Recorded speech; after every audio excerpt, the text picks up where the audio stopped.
कोकणातील प्रत्येक घटनेवर असणार आहे आमची नजर। शेती, राजकारण, समाजकारण, क्रीडा, मनोरंजन आणि बरच काही। आपण पाहताय कोकणातील वेगवान न्यूज चॅनल के न्यूज कोकण।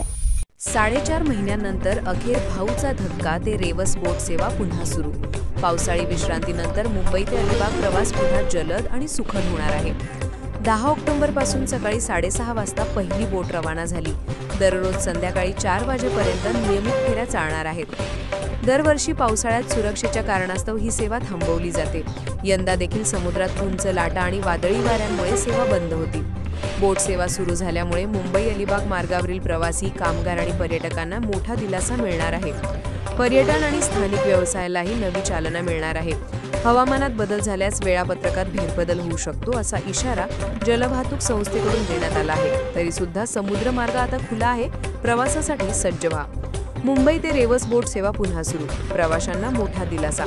10 ऑक्टोबर पासून सेवा सुरू, दररोज सकाळी 6:30 ते सायंकाळी 4। के न्यूज साठी प्रतिनिधी अमोल कुमार जैन।